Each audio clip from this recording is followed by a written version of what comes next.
We've had a question that has been asked, and I want to encourage anyone who's watching these or whatever, that if you have any questions that you'd like a kind of a biblical response to, then by all means just post them as a comment on our YouTube channel, and we'll do our best to have a look at them.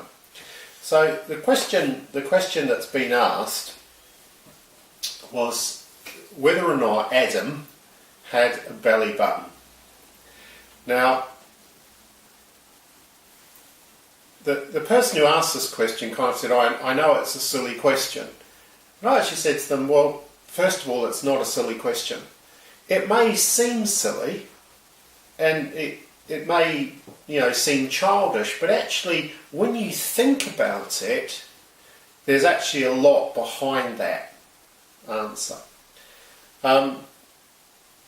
And believe it or not, it's actually true that for generations people have argued over this. And I know that we spend generations and generations arguing over things that are irrelevant, but actually I want to hopefully look at this a slightly different way and show you that in fact it's very, very relevant. Not so much whether he had a belly button, but what that question is actually talking about.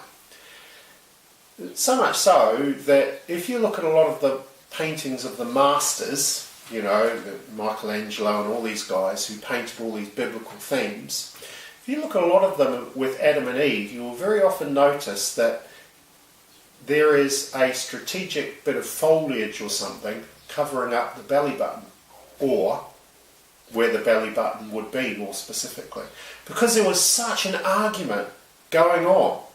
And this argument, believe it or not, supposedly was even going on up to 1944, when the United States Congress debated a booklet that was produced called Races of Men, that was designed to be handed out to the troops during World War II.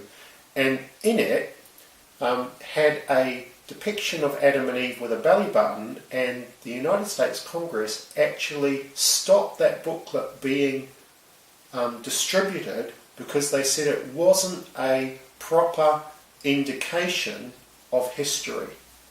So it's very interesting. But let's go back to the kind of the basis here. The first thing you normally ask yourself is, what's the purpose? And I don't want to get too technical here, but think of it, the purpose of the umbilical cord is it's like a nutrient highway from the mother to the child. Right? So simple as that. So we then go on to ask ourselves a few other questions. The first is, does that umbilical cord still perform the same function today? And obviously we get the umbilical cord because you cut the umbilical cord and wrap it up and all of that. So does it still fulfill the same function? Yes. Next question you ask yourself is, was Adam born of a woman? Well, the answer is no. So if Adam wasn't born of a woman, did he have an umbilical cord? No. Quite simple. But think about it like this. Was Eve born of a woman? Mm-hmm. Did she have an umbilical cord? Mm-hmm. No. Now, interestingly enough, Adam and Eve are the only people that I know of also that skipped childhood, because they weren't created as babies, were they? Mm. They were created as fully functioning humans. So they missed it. They missed childhood. Interesting enough, think about creation. Right? If I go outside and I cut a tree in half, what am I going to see inside that tree? I'm going to see rings. Yeah? And you count how old the tree is because of how many rings it has. And each ring represents a year in the life of that tree. So if I'd gone into the Garden of Eden and cut a tree in half, how many rings would be inside the tree? There wouldn't be any. Because God created the tree mature. So you see, this is not just a question of did Adam have a belly button.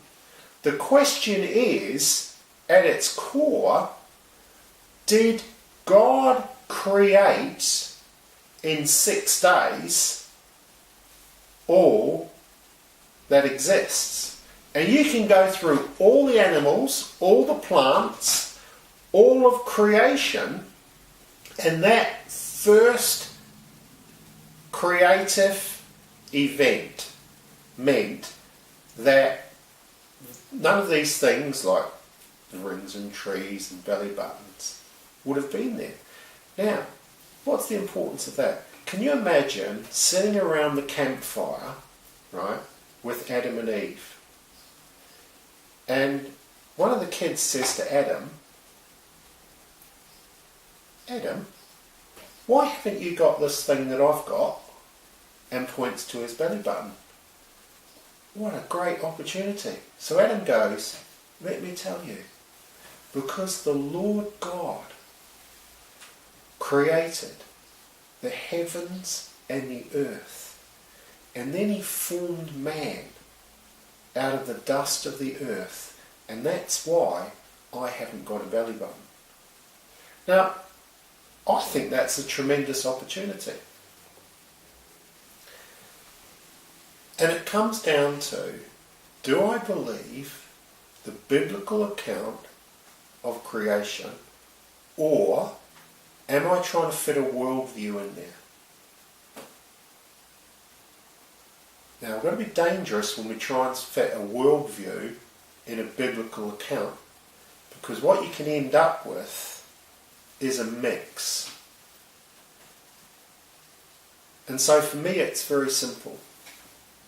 No, he didn't have a belly button.